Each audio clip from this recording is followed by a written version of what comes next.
믿음의 고백으로 말씀 앞에 나아가겠습니다. 하나님 나를 사랑하신다. 하나님 내 인생에 크고 비밀한 계획 가지고 계신다. 하나님 오늘도 나와 동행하셔서 그 계획 이루어 주신다. 아멘. 그렇게 될 줄로 믿습니다. 우리의 삶은 세상이라는 시간과 공간 속에서 이루어집니다. 당연히 우리의 삶은 세상의 영향을 받기 마련입니다. 더 정확히 말하면 우리의 삶은 세상이 움직이는 가치에 영향을 받습니다. 그렇다면 세상을 움직이는 가치는 무엇일까요? 세상을 움직이는 가치를 한마디로 표현하기는 어렵습니다. 시간과 또 지역에 따라 달라졌기 때문입니다. 하지만 세상을 움직이는 가치들은 하나의 공통점이 있습니다. 그 뿌리를 죄에 두고 있기 때문입니다. 따라서 우리가 세상의 흐름을 따라 살아가는 것은 죄의 영향 아래 살아가는 것입니다. 의도적으로 죄를 지으려 하지 않아도 세상의 흐름에 이끌려 사는 것만으로도 우리의 삶은 죄의 결과에 이르게 됩니다. 앞에서도 말씀드렸듯이 우리의 삶은 분명 세상이라는 시간과 공간 속에서 이루어집니다. 이 세상을 떠나서는 우리의 삶을 존재한다 말할 수 없습니다. 그렇다면 하나의 문제가 생겨납니다. 우리는 세상을 벗어나 살 수 없고, 그런데 그 세상은 죄의 뿌리를 둔 가치들에 의해 움직여집니다. 이 말은 이 세상을 사랑하는 한 우리는 죄의 결과인 심판과 형벌에서 벗어날 수 없다는 말이 됩니다. 그렇다면 우리는 그저 이 심판과 형벌을 당연한 것으로 여기며 살아가야 하는 것일까요? 하나님은 분명하게 아니라고 말씀하십니다. 세상의 모든 가치는 죄의 영향을 받지만 세상을 초월하시는 하나님은 죄의 영향 아래 있지 않으시기 때문입니다. 우리가 세상을 초월하여 살아갈 수는 없지만 세상을 초월하여 계신 하나님께서 우리에게 다가와 주셨습니다. 따라서 우리가 하나님을 붙들고 살아간다면 죄로 말미암은 그 결과, 즉 심판과 형벌이 아닌 하나님이 예비하신 놀라운 위로와 안식, 그 영원한 가치에 이룰 수 있는 것입니다. 하지만 하나님을 붙들고 살아가는 삶은 쉽지 않습니다. 마치 연어가 강물을 거슬러 올라가듯 세상의 가치를 거슬러야 하기 때문입니다. 하지만 하나님의 가치를 붙들어야 합니다. 하나님의 가치를 붙들고 사는 인생에게만 하나님은 영원한 소유를 허락하시기 때문입니다. 이렇게 하나님의 가치를 붙들고 살아가는 삶을 오늘 본문은 지혜 있는 자라 이야기합니다. 그렇다면 우리는 하나님을 붙들고 살아가는 삶, 이 지혜 있는 삶을 어떻게 살아가야 할까요? 어떻게 사는 것이 하나님이 말씀하시는 그 지혜 있는 자의 삶의 모습이 되는 것일까요? 오늘 본문 속에 담겨진 지혜 있는 자의 삶의 모습, 어떤 삶을 살아가는 것이 지혜 있는 자의 삶의 모습인지를 함께 살펴보는 시간이 되었으면 좋겠습니다. 지혜 있는 자의 삶에 대해 전하고 있는 첫 번째 메시지는 오늘 본문 17절 말씀에 있습니다. 우리 함께 17절 말씀을 읽도록 하겠습니다. 함께 읽겠습니다. 그러므로 어리석은 자가 되지 말고.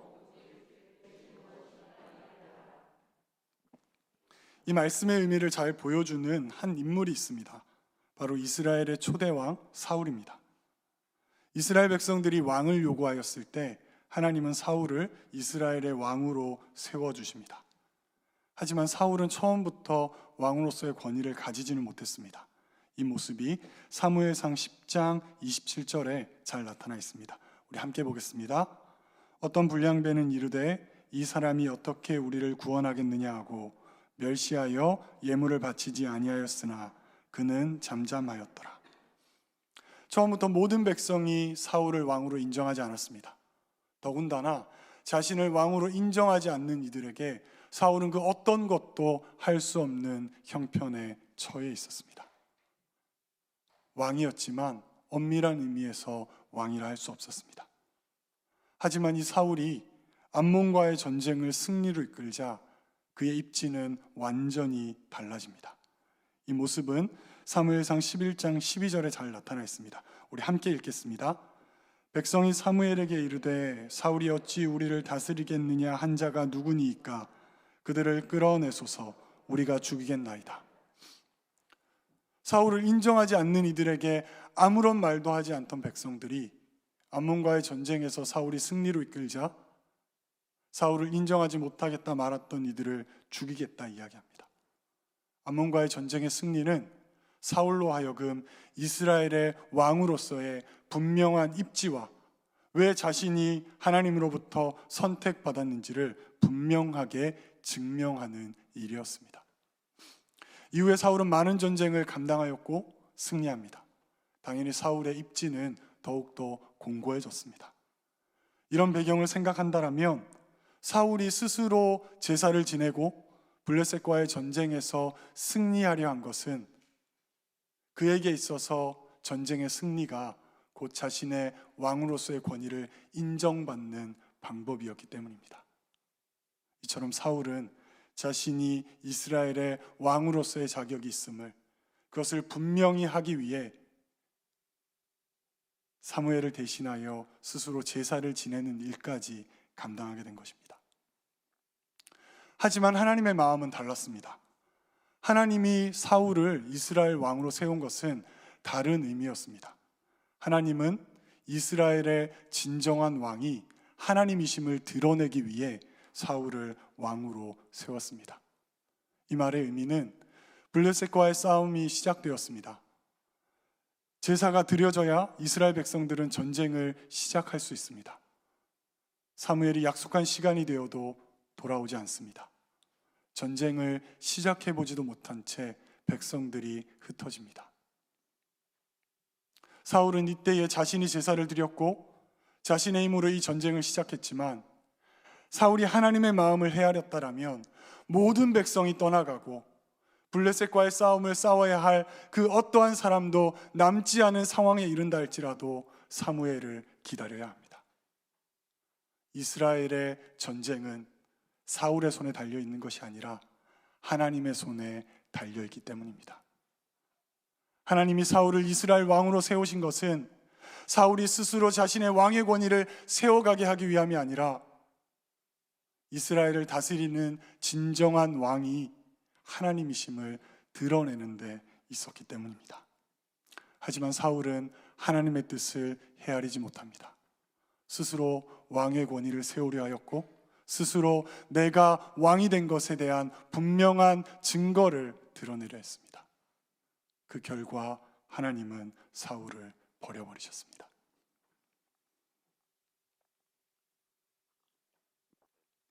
제가 이른 나이에 안수를 받았습니다.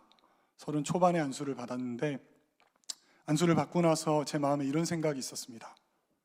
목사다운 일을 해보자. 목사가 된 것에 만족한 게 아니라 좀 목사답다 생각되어질 만한 그런 일을 하고 싶다는 생각이 들었습니다.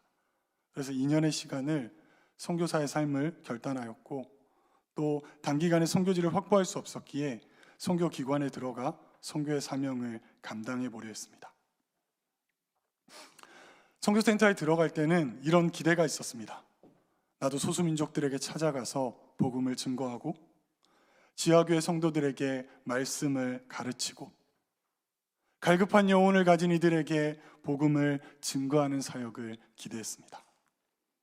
하지만 제게 주어진 일들은 제가 여행사 직원도 아닌데 매일같이 선교사님들의 비행기표를 구하고 숙소를 구하고 선교사님들의 일정에 따라서 공항에 라이딩하는 것이 저희 역할이었습니다.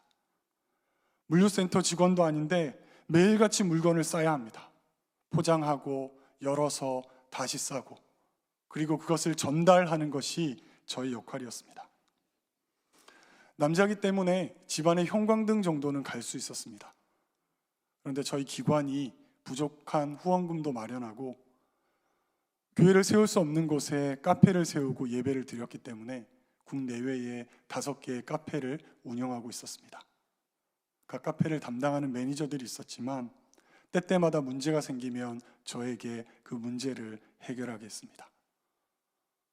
제가 할 수 없는 일들이 너무나 많아서 제가 매일같이 출근 도장을 찍은 곳이 있습니다. 바로 저희 사무실 옆에 있는 철물점입니다. 어떤 날은 사무실에 들어가기도 전에 철물점에 들려서 사장님과 대화를 나눕니다. 공구를 쓰는 법을 배우고 어떤 문제를 해결할 때 어떤 부속품을 가지고 해결해야 하는지를 배워야 했기 때문입니다. 선교의 현장에 나아가서 그 배운 것을 토대로 그 문제들을 해결해야 했기 때문입니다. 시간이 지나면서 저 안에 자괴감이 들었습니다. 목사다운 일을 하고 싶어서 선택한 일인데 내가 생각하는 것과 다르게 점점 목사와는 달라지는 일을 하고 있는 저의 모습을 보았기 때문입니다. 어느 한 날 아내가 저에게 이런 말을 했습니다. 당신은 목사인데 왜 이런 일을 하고 있어? 그 말을 듣는 순간 당장이라도 이 일은 내가 그만두어야 할 일이라는 생각을 하게 되었습니다. 그렇게 하나님께 약속했던 2년의 시간이 지나고 저는 뒤도 돌아보지 않고 기관의 사임을 표시하고 제가 생각했던 목사다운 일을 할 수 있는 곳으로 사역지를 옮기려 했습니다. 사역지를 찾는 과정에서도 기준은 분명했습니다. 목사다운 일을 하는 곳. 저에게 오라고 요청하는 곳에 면접을 가보면 제가 생각하는 기준에 부족합니다. 목사가 하지 말아야 될 일들을 요구하는 것 같은 느낌이 들면 정중하게 거절을 했습니다. 그런데 제가 생각하기에 이 정도면 목사다운 일이라 생각되는 교회와 자리에서는 저를 불러주지 않으셨습니다. 꽤 오랜 시간 사역지를 찾지 못한 채 힘겨움의 시간을 보내었습니다. 그리고 그 시간 속에 하나님은 철저하게 저를 외면하셨습니다. 저도 외면하시는 하나님을 알았지만 고집을 꺾지 않았습니다. 시간이 흐르고 더 이상 감당할 수 없는 지경에 이르렀을 때 하나님께 여쭈어 보았습니다. 하나님, 무엇이 문제입니까? 하나님이 저에게 하나의 메시지를 들려주셨습니다. 너는 목사다운 일을 하기 원하지만 나는 내 뜻을 헤아리고 그 뜻을 감당하는 목사를 원한다. 하나님이 원하시는 것은 목사다운 사람이 아니라 하나님이 이를 감당하는 자를 목사로 세우신다는 말씀이었습니다. 변명의 여지가 없었습니다. 저의 선택은 하나님의 뜻과 다른 것이었습니다. 하나님께 하나의 약속을 드렸습니다. 앞으로 내가 사역을 감당하며 내가 원하는 일을 하는 것이 아니라 하나님이 원하시는 일을 하겠습니다. 내가 목사라는 것을 증명하는 삶이 아니라 하나님이 나를 목사로 여겨주실 만한 삶을 살아가겠습니다. 이후에 사역을 감당하면서 내게 주어지는 일이 있을 때 이 일이 어떤 일인지를 판단하지 않습니다. 이 일이 목사다운 일인지 아닌지를 생각하지 않습니다. 다만 이것이 하나님이 내게 주신 것인지를 생각합니다. 그리고 이 일을 하는 것이 교회에 유익이 되는 것인지를 생각합니다. 하나님이 내게 주셨고 교회에 유익이 되는 일이라면 그것이 나의 일이라 여겼고 어떤 일이 주어진다 할지라도 내가 할 수 있는 한 최선을 다해 감당하는 것이 저의 사역의 방법이 되었습니다. 사랑하는 성도 여러분, 성도의 삶은 스스로 자신이 성도임을 증명하는 삶이 아닙니다. 하나님의 뜻을 헤아리고 그 뜻을 이루어가는 것이 바로 성도의 삶입니다. 그래서 성도가 된다는 것은 가장 먼저 하나님의 뜻을 헤아리는 것입니다. 하나님이 나를 통해 이루고자 하시는 것이 무엇인지, 하나님이 내 인생을 통해 보이고자 하시는 것이 무엇인지를 깨닫는 것이 성도에게 주어지는 첫 번째 사명입니다. 여러분은 성도이십니까? 여러분은 여러분을 향한 하나님의 뜻을 헤아리고 계십니까? 헤아리지 못한다면 하나님께 구하셔야 합니다. 하나님, 나에게 어떤 뜻을 가지고 계십니까? 내가 어떤 삶을 살아가기 원하십니까? 혹시라도 이 자리에 하나님의 뜻을 아직 헤아리지 못한 분이 있다면 제가 하나의 힌트를 드리겠습니다. 여러분을 통해 하나님이 이루고자 하시는 그 일은 어쩌면 여러분이 가장 하기 싫어하는 그 일에 있을지 모르겠습니다. 여러분이 제일 감당하기를 꺼려하는 그 자리에 하나님의 뜻이 있을 가능성이 많다라는 것입니다. 왜냐하면 우리 안에 있는 죄가 우리의 삶이 하나님의 뜻에 합당한 삶을 살게 하기보다는 그 뜻을 싫어하게 만들고 그 뜻을 부정하게 만들기 때문입니다. 여러분이 생각하기에 불편한 것, 여러분이 감당하기 힘겨워 보이는 것, 어쩌면 그 자리가 하나님이 여러분을 통해 이루고자 하시는 뜻과 계획이 있는 자리가 될 수 있음을 기억하셨으면 좋겠습니다. 그리고 뜻을 분별하시고 헤아리셨다면 살아내셔야 합니다. 삶의 고백을 통해 하나님의 뜻이 드러나게 해야 합니다. 내가 살아가는 삶은 나를 위한 것이 아니라, 나를 세우는 것이 아니라 나를 세우신 하나님을 드러내야 하는 것이기 때문입니다. 더 나아가서 우리 자녀들에게도 마찬가지입니다. 이 시대의 많은 부모들은 자신의 뜻을 자녀들을 통해 이루어내고자 합니다. 자신이 이루지 못한 것을 자녀들을 통해 이루고 싶어하고, 내가 누리지 못하는 것을 우리 자녀들을 통해 누리게 하는 것이 이 시대의 부모들의 모습입니다. 하지만 성도는 우리의 자녀들이 내 자녀가 아니라 하나님의 자녀임을 인정해야 합니다. 그래서 내 뜻을 이루고 내 마음을 이루는 것이 아니라 우리의 자녀들이 하나님의 뜻을 헤아리고 그 뜻을 이루어가는 삶을 살 수 있도록 우리는 그저 하나님께 맡겨진 그 시간을 감당해야 하는 것입니다. 사랑하는 성도 여러분, 이처럼 지혜 있는 자의 삶은 자신을 증명하는 삶이 아니라 나를 세우신 하나님을 드러냄에 있다는 사실을 기억하셨으면 좋겠습니다. 계속해서 지혜 있는 자의 삶의 두 번째 메시지를 살펴보고자 합니다. 우리 함께 18절 말씀을 읽도록 하겠습니다. 함께 읽겠습니다. 술 취하지 말라, 이는 방탕한 것이니. 목사가 되고 가장 많이 받은 질문 중에 하나가 술을 마셔도 됩니까? 라는 질문입니다. 저도 한번 물어보겠습니다. 술 마셔도 됩니까? 혹시 이 자리에 눈치 없이 고개를 끄덕이시는 분이 있다면 제 의도와 다른 반응임을 좀 기억하셨으면 좋겠습니다. 그리고 어떤 분은 저에게 또 이렇게 묻습니다. 성경에 술 취하지 말라라고 하니까 취하기 직전까지 먹는 것은 괜찮지 않습니까? 하나님이 뭐라고 이야기하실까요? 오늘 본문은 사실 술을 먹어도 되는가? 술을 먹지 말아야 하는가의 질문이 아닙니다. 그 관점이 아니라 다른 관점으로 바라보아야 합니다. 특별히 오늘 본문이 위치하고 있는 곳이 에베소서입니다. 따라서 에베소서의 배경이 되는 에베소 지역에 대한 배경적 지식을 토대로 이 술 취하지 말라라는 말씀에 접근해 보아야 합니다. 에베소 지역은 교통의 요지였고 항구가 있어서 많은 문물들이 오고 가는 무역의 중심지였습니다. 부족함이 없습니다. 많은 물자들이 움직이고 많은 사람들이 움직이고 또 지식들이 오가는 곳이었기 때문에 경제적, 문화적, 학문적으로 참 풍요로운 삶을 살 수 있는 곳이 이 에베소 지역이었습니다. 하지만 풍요로운 삶을 살아가는 에베소 지역 사람들에게 완전한 만족은 없었습니다. 먹고 사는 문제가 완전히 해결되고 더 나아가서 오늘날 우리가 표현하는 문화적인 삶까지 누릴 수 있었지만 그들은 그 삶으로 만족함에 이르지 못했습니다.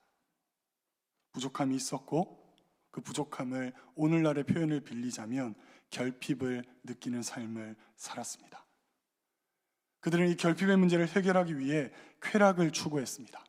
그리고 그 쾌락은 점점 더 강한 것을 추구하는 모습으로 나타났습니다. 당대의 가장 최고의 쾌락은 신과 접하는 것이었습니다. 신과 영적으로 교류를 하고 신의 지식을 깨닫는 것이 최고의 쾌락이라 여겼습니다. 그리고 신을 만날 수 있는 방법이 술에 취하는 것, 내 이성이 마비되고 내 판단력이 상실되는 것, 좀 더 강하게 말하면 환각 상태에 빠지는 것을 신과의 교제로 여겼던 것입니다. 따라서 오늘 본문에서 말하는 술 취하지 말라는 그저 술을 먹고 말고의 문제가 아니라 이런 결핍의 문제, 더 나아가서는 결핍의 문제를 해결하려는 그 의도의 관점으로 바라보아야 합니다. 여러분의 삶에는 결핍이 없으십니까? 저도 인생을 살아가며 많은 결핍을 느낍니다. 오늘날 우리가 살아가는 사회도 에베소 지역과 다를 바 없이 과학과 문명의 발달로 참 풍요로운 시대를 살아가고 있습니다. 많은 것을 누릴 수 있고 많은 것을 즐길 수 있습니다. 하지만 이 시대를 살아가는 많은 이들에게는 여전히 결핍의 문제가 존재합니다. 그리고 이 시대를 살아가는 많은 이들도 그 결핍의 문제를 해결하기 위해 무엇인가를 추구합니다. 알코올, 도박, 약물, 성적 쾌락, 인터넷, 휴대폰, 쇼핑, 운동에 이르기까지 내 삶의 만족에 이르지 못해 일어나는 그 결핍의 문제를 해결하기 위해 우리는 무엇인가를 붙들려 하고 무엇인가를 추구하려 한다는 것입니다. 하지만 결핍의 문제를 해결하는 이런 일들은 결코 우리의 이 문제를 해결해 주지 못합니다. 도리어 결핍의 문제를 넘어서서 중독의 문제를 야기하기 때문입니다. 그런데 오늘 본문이 이 결핍의 문제에 대한 분명한 해결책을 제시하고 있습니다. 우리 다시 한번 18절의 말씀을 보겠습니다. 술 취하지 말라. 이는 방탕한 것이니 오직 성령으로 충만함을 받으라. 결핍의 문제를 해결하는 근본적인 방법은 성령의 충만함을 받는 것입니다. 그렇다면 어떻게 해야 우리가 성령의 충만함을 받는 것일까요? 예전 저의 부모님 세대들은 이 성령에 대한 갈급함을 표현하는 방법이 있었습니다. 기도원들을 참 많이 가셨습니다. 1년이면 몇 번씩 기도원에 가시고 산기도를 가셔서 정말 목이 터져라 기도하셨습니다. 제가 목사가 될 때만 해도 이런 말씀을 하셨습니다. 목사가 되기 전에 산에 있는 나무 2뿌리 정도는 뽑아야 진짜 목사가 된다. 그처럼 정말 갈급하게 성령을 구해야 했고 어떤 신앙적 열심들이 있어야만 했습니다. 1년에 몇 독을 하느냐가 신앙을 증명하는 것처럼 보였고 예배에 하루라도 빠진다면 내 안에 성령의 문제가 일어날 것처럼 생활하셨던 것이 저의 선배들이 신앙을 지키며 살아가는 모습이었습니다. 그런데 저는 하나의 의문이 있습니다. 그렇게 하면 성령의 충만함에 이르는 것입니까? 많은 분들이 그렇게 하셨는데 모두가 성령의 충만함에 이르지는 못했습니다. 성령의 충만함에 이른다는 것은 분명 우리의 신앙적 열심만으로 이루어지는 것은 아닌 것 같습니다. 설교를 쓰고 나면 뭔가 부족하다라는 느낌을 받을 때가 있습니다. 좀 과하게 표현하면 이럴 때면 정말 미쳐버릴 것 같은 생각이 듭니다. 그러면 주석도 열어보고 다른 목사님들의 설교를 보기도 하고 또 제가 표현한 문장을 조금 더 고급스럽게 만들기 위한 단어를 찾아보기도 합니다. 아니면 더욱더 적당한 예화들을 찾아보기도 합니다. 그럼에도 해결되지 않으면 저는 목사님 방문을 두드립니다. 근데 목사님께서 쭉 읽어보시고는 아주 명쾌한 답을 주십니다. 서로는 반으로 줄이고 이해와는 덜어내고 문장은 짧게 해라. 고급스러운 단어 다 빼고 꾸미는 것 다 빼고 짧게 써라. 말씀은 명쾌한데 제 마음은 명쾌하지 않습니다.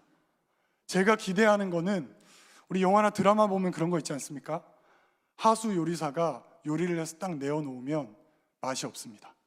그런데 고수 요리사가 재료 한두 개만 딱 집어넣고 숟가락 한번 휘 저으면 천상의 맛이 만들어집니다. 저는 목사님에게 무엇을 더 넣어야 이 설교가 좀 더 좋아질까요를 묻는데 목사님은 자꾸 덜어내라 하십니다. 설교를 못하면 짧게라도 해라고 말씀도 하셨습니다. 목사님 말씀을 들었기 때문에 줄여냅니다. 정말 아깝습니다. 내가 얼마나 수고해서 찾은 이 내용인데 이거를 덜어내려니 마음이 애아립니다. 그래도 덜어내고 내가 요 문장 하나 좀 고급스럽게 만들기 위해 찾았던 이 단어도 덜어냅니다. 설교자에겐 이런 욕망이 있습니다. 설교 중에 성도님들을 한번 빵 하고 웃겨드려야 한다는 부담감입니다. 그래서 넣은 예화도 덜어내야 목사님이 말씀하시는 그 모습에 가까워집니다. 부족해서 무엇인가 넣어야 한다 생각했는데 놀라운 일이 일어납니다. 덜어내고 줄이고 잘라내면 말씀이 더 분명해집니다. 내 말이 아니라 성경을 통해 내가 전해야 될 그 말씀이 더욱더 도드라지는 것을 느끼게 됩니다. 저는 성령의 충만함을 받는 것도 이런 것이라 생각합니다. 성령의 충만함을 받기 위해 내가 수고하고 열심내고 어떤 행위를 통해 내 안에 이루어지는 것이 아닙니다. 성도에게는 이미 성령이 함께 하십니다. 그래서 성도이지 않습니까? 그리고 우리 안에 들어와 계신 성령님은 나가지 않으십니다. 내가 성령님을 외면할 뿐입니다. 내 안에 들어오신 성령님은 처음부터 완전하셨고 지금도 완전하시고 앞으로도 완전하시기 때문에 완전케 하기 위한 무엇인가가 필요 없습니다. 핸드폰 배터리처럼 방전되면 채울 필요가 없다는 말입니다. 이미 내 안에 성령님은 거하십니다. 그런데 오늘 본문은 왜 성령의 충만함을 받으라 이야기할까요? 내 안에 내 것이 너무 많기 때문입니다. 내 안에 내 자녀에 대한 욕심이 너무 많이 있고요. 내 안에 물질에 대한 나의 욕심이 너무나 크고요. 내 안에 세상에서 성공하고 싶은 마음, 내 안에 권력을 가지고 싶은 마음, 내 안에 내가 생각하는 내가 너무 많기 때문에 내 안에 성령님이 드러나지 않는 것입니다. 내 안에 성령님이 드러나는 것, 그것이 바로 성령의 충만함을 받는 것입니다. 성도 여러분, 덜어내셔야 합니다. 성령의 충만함을 위해 무엇인가를 채우려 하지 마십시오. 성경을 백독하면 성령의 완전한 충만에 이를까요? 얼마나 금식하면 성령의 충만에 이르겠습니까? 성령의 충만은 이미 이루어져 있습니다. 다만 내 안에 내가 너무 많기 때문에, 내 속에 내가 많이 채워져 있기 때문에 내 안에 성령이 내 삶을 이끌어가지 못하고 내 안에 성령이 나를 통해 드러나지 않을 뿐입니다. 사랑하는 성도 여러분, 지혜 있는 자는 결핍의 문제를 채움으로 해결하지 않습니다. 지혜 있는 자는 인생에서 경험하는 결핍의 문제를 내 것을 덜어냄으로, 내 것을 내려놓음으로 이루어간다는 사실을 기억하셨으면 좋겠습니다. 이제 마지막 세 번째 메시지를 살펴보았으면 좋겠습니다. 코로나로 인해 지난 2년이 참 많이 힘겨웠습니다. 그리고 그 힘겨움이 여전히 지속되고 있습니다. 여전히 코로나로 인해 어려움의 시간을 보내고 있다는 사실입니다. 코로나로 인한 문제들을 해결되기보다는 어쩌면 우리는 그저 받아들이며 살아가는 것이 지금 이 상황이 아닐까 생각되어집니다. 하지만 코로나 시대도 우리에게 준 유익이 있습니다. 바로 당연하게 여기던 것이 감사의 제목이 됨을 깨닫게 한 것입니다. 현장에 모여 예배하는 것이 당연한 것이 아니라 감사였습니다.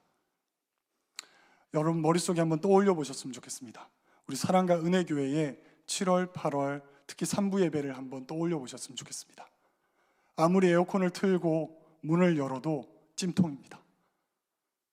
5분 앉아있는 것만으로도 온몸이 땀으로 젖어듭니다. 그런데 지금 생각해보면 그것이 감사였습니다. 성도들과 식사하고 차를 마시고 교제하는 것을 당연하게 생각했는데 지금 생각하면 그것이 감사였습니다. 감사를 고백하지 못하는 인생을 살던 우리에게 하나님은 코로나를 통해 감사를 말씀하셨습니다. 개인적으로도 이 코로나는 저로 하여금 감사의 의미를 깨닫는 기회를 만들어 주었습니다. 지난 2년 동안 꽤나 조심스러운 삶을 살았습니다. 특히 요 근래에 코로나 확진자들이 많아질 때에는 제가 교회에서 승강기도 타지 않았습니다. 특별히 평일에는 더욱더 조심하기 위해서 후문의 계단을 사용했고, 우리 목사님들과 함께 지난 2년 동안 주로 점심을 햄버거와 포장된 음식으로 해결했습니다.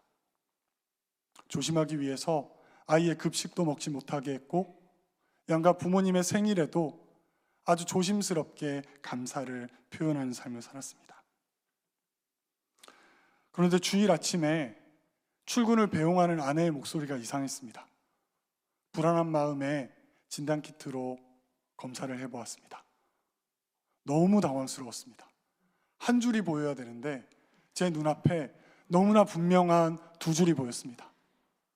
자고 있는 딸아이도 깨워서 검사해 보았습니다. 저희 딸아이에게도 분명한 두 줄이 나타났습니다. 아닐 거라는 생각에 병원에 데려가 검사했습니다. 분명한 두 줄이었습니다.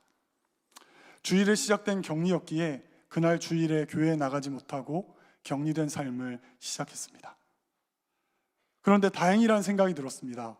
두 사람 다 증상이 양호했고 제가 감염되지 않았기에 두 사람을 돌볼 수 있고 또 제가 조심한다라면 빨리 사회에 복귀할 수 있다는 생각이 들었기 때문입니다. 더 감사할 수 있었던 것은 물론 조심은 했지만 하루하루 시간이 지나도 증상이 나타나지 않았습니다. 5일째가 되어도 나타나지 않았고 6일째 오후만 돼도 증상이 없었습니다. 사실 아내와 딸이 격리가 해제되던 날 0시가 되면 하나의 약속을 했습니다. 우리만의 기쁨을 표현하자. 그런데 그 기쁨을 나눌 3시간을 남겨두고 저에게도 두 줄이 찾아왔습니다. 지금 웃으시지만 제가 그 두 줄을 보는 순간 정말 모든 것이 무너져 내렸습니다. 바깥에서 아내의 울음소리가 들립니다.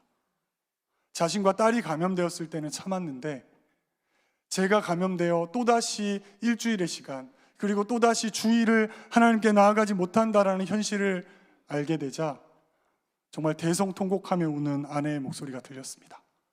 저도 다르지 않았습니다. 한 주간을 살아오며 나름 몇 번의 감사를 고백하며 살아왔는데 그래 이것만 해도 감사하다라고 생각했는데 원망이 쏟아나왔습니다. 불평이 쏟아져 나왔습니다. 쏟아내고 쏟아내도 마르지 않는 그 불편한 마음들이 하나님께 전달되었습니다. 온라인 예배를 드리기 위해 컴퓨터 앞에 앉았는데 말씀이 들리지 않았습니다. 자리엔 앉아 있는데 하나님의 말씀이 위로가 되지 않고 하나님의 말씀이 내 삶에 아무런 영향도 되지 않았습니다. 그저 불평스러웠고 원망스러웠고 하나님 왜 나에게 이렇게까지 하십니까? 라는 생각이 들었습니다. 걸리게 하실 거면 가족들이랑 같이 시작하거나 그 기간이라도 좀 줄여주셔야 하는데 꼬박 2주간을 저에게 왜 이러시냐는 것이 마음이었습니다. 막 원망을 쏟아내고 난 이후에 담임 목사님의 전화를 받았습니다. 괜찮냐 물으시고 괜찮다 말씀드렸더니 그저 한참을 웃으셨습니다. 그리고 저에게 이렇게 말씀하셨습니다. 아무 생각하지 말고 푹 쉬다가 다음 주에 나오세요. 계속해서 장로님들의 연락도 받았습니다. 걱정하지 마시고 쉬다 오시면 됩니다. 사실 그 전날 잠시 장례 인도까지 갔다 왔기 때문에 저로 말미암아 일어날 일이 너무나 힘겨웠습니다. 그런데 저와 함께 했던 분들에게 특별한 증상이 없음을 들었을 때 하나님께 조금이나마 감사하는 마음이 솟아났습니다. 일주일의 시간 속에 특별히 힘겹지 않았고 견딜 만한 시간 속에 하루하루의 시간들이 지나갔습니다. 격리가 마쳐지고 사역의 현장으로 돌아올 때에 바깥 공기를 느끼고 싶어서 지난 주일에 걸어서 교회로 출근했습니다. 교회를 향하는 걸음 속에 하나님께서 저에게 하나의 깨달음을 주셨습니다. 너의 수준이 딱 여기까지다. 14일의 시간 동안 제 삶을 생각해 보면 하나님께 감사하고 하나님께 원망하고 하나님께 불평을 하고 또 하나님께 미안한 마음을 가졌다가 또 하나님께 감사했다가 하나님을 향해 롤러코스터 타듯 감사와 원망이 반복되었습니다. 그런데 오늘 본문 본문 20절은 우리에게 온전한 감사의 모습이 무엇인지 분명히 보여줍니다. 우리 함께 읽었으면 좋겠습니다. 범사에 우리 주 예수 그리스도의 이름으로 항상 아버지께 감사하며. 오늘 본문이 말하는 감사는 조건적 반응이 아닙니다. 감사할 만한 조건이 되면 감사하고, 그렇지 않으면 원망하는 것이 감사라 말하지 않습니다. 범사에 언제나 내 삶에 어떤 일이 주어져도, 내 삶에 어떤 상황이 일어나도 감사하는 것이 바로 하나님이 우리에게 원하시는 감사의 모습입니다. 그런데 제가 너무 창피했습니다. 조금만 좋아지면 감사합니다. 내가 할 수 있는 모든 것을 향해 그래 하나님 감사합니다, 역시 하나님이십니다라고 인정합니다. 그런데 내 기대와 조금만 다른 일이 일어나면 원망합니다. 그냥 원망 수준이 아니라 저주하듯 그 원망을 쏟아냅니다. 마치 골고다를 오르시는 예수님을 향해 원망하는 백성들의 모습이 저의 모습이었습니다. 종려나무를 흔들며 열광하던 그 백성들이 십자가를 향해 오르시는 예수님을 향해 조롱하고 돌을 던지고 불평을 쏟아내는 것이 저의 모습임을 깨닫게 하셨습니다. 사랑하는 성도 여러분, 하나님은 분명 우리가 감사하는 삶을 살아가기 원하십니다. 그런데 그 감사는 우리가 생각하는 수준 이상입니다. 우리는 감사할 수 있을 때 감사하지만 하나님은 감사할 수 없는 상황에서라도 감사하라 말씀하십니다. 우리는 내 삶에 이루어진 것에는 감사할 수 있지만 아직 이루어지지 않는 것에는 감사하지 못합니다. 그런데 하나님은 우리에게 아직 내 삶에 이루어지지 않는 그것에도 감사해야 한다라고 이야기합니다. 그런데 성도 여러분, 이런 온전한 감사가 여러분의 삶에 이루어지십니까? 사실 이런 감사는 우리의 의지적인 노력으로 이루어지지 않습니다. 아무리 내가 내 기대와 다른 결과를 하나님이 주셔도 나는 감사할 거야 라고 의지를 불태워도 내 눈앞에 내가 기대하지 않는 일이 일어나면 이미 내 마음에서는 원망과 불평이 끓어오릅니다. 말로 표현되진 않지만 이미 내 마음이 그 불평을 쏟아낸다는 말입니다. 어쩌면 입술로는 하나님이 내 인생 속에 이루어 줄 것이다 라는 고백을 할지 모르지만 여러분의 마음을 한번 곰곰이 되짚어 보십시오. 아직 이루어지지 않는 일, 하나님이 주시겠다 하셨지만 아직 내가 보지 못하고 내가 듣지 못하고 아직 나에게 느껴지지 않는 그 일에서도 여러분이 감사하고 있는지 점검해 보시란 말입니다. 우리의 의지적인 노력은 내게 감사의 조건이 주어졌을 때만 감사할 수 있게 합니다. 하지만 오늘 본문은 그것이 아니라고 이야기합니다. 그리고 온전한 감사, 즉 어떠한 상황에도 감사할 수 있는 하나의 방법을 제시합니다. 20절의 말씀을 보면 감사하라 말씀하시면서 이렇게 이야기합니다. 그리스도의 이름으로. 자기 백성을 저희 죄에서 구원할 자, 이 땅의 모든 인류를 구하기 위해 이 땅에 메시아로 오신 자, 예수님이 나를 위해 이 땅에 오셨고 나를 위해 십자가를 지셨고 그 십자가를 지심으로 말미암아 내가 영원한 형벌이 아닌 구원의 자리에 이른다는 그 믿음이 우리로 하여금 온전한 감사를 할 수 있게 한다는 것입니다. 한번 생각해 보셨으면 좋겠습니다. 자기 생명까지 내어주신 분이 왜 우리에게 나쁜 걸 주겠습니까? 독생자 예수를 처절한 죽음 속에 내어주신 하나님이신데, 그렇게 우리를 자녀 삼아 주셨는데 왜 하나님이 우리에게 나쁜 걸 주시겠습니까? 예수님이 이 땅에 오심은 오래전부터 하나님이 하신 약속의 성취입니다. 하나님은 하신 약속을 어기지 않으셨습니다. 예수님이 이 땅에 오셨다는 것은 하나님의 약속이 이루어졌다라는 분명한 증거입니다. 아직 나의 삶에 이루어지지 않았지만 하나님의 약속은 이루어집니다. 왜냐하면 하나님이 약속을 이루어 주셨기 때문입니다. 사랑하는 성도 여러분, 제가 하나님을 향해 온전한 감사를 고백하지 못한 건 저의 믿음이 흔들린 결과였습니다. 지난 2년의 시간 동안 나름 믿음을 잘 지켜왔다라고 생각했는데 지난 2년의 코로나의 시간 속에 내 믿음이 너무나 많이 흔들렸던 것 같습니다. 그 결과가 바로 오늘 본문이 말하는 것처럼 온전한 감사가 아닌 그저 내 감정을 표출하는 감사로 나타난 것입니다. 사랑하는 성도 여러분, 여러분의 입술에, 여러분의 삶에 감사가 고백되십니까? 여러분의 의지적으로 하는 것, 그저 좋은 일들이 주어졌을 때 하는 감사가 아니라 어떠한 상황과 환경 속에서도 하나님께 감사를 고백하냐는 질문입니다. 만약에 여러분에게 이 감사가 보이지 않는다면 여러분도 여러분의 믿음을 점검하셔야 합니다. 여러분의 믿음이 흔들리고 있다라는 증거가 됨을 명심하셔야 합니다. 그리고 예수님이 이 땅에 오심, 나를 위해 죽으시고 그 죽으심을 통해 내가 하나님의 자녀가 됐다라는 그 사실을 다시 한번 삶에 되새기셨으면 좋겠습니다. 이것이 바로 오늘 본문이 우리에게 전하는 지혜 있는 자의 삶의 세 번째 모습입니다. 이제 말씀을 맺고자 합니다. 서두에서도 말씀드렸듯이 우리의 삶은 세상 속에서 이루어집니다. 하지만 하나님의 백성은 비록 두 발을 세상에 놓고 살아가지만 세상을 따르는 인생이 아니라 하나님을 붙들고 살아가는 인생이 되어야 합니다.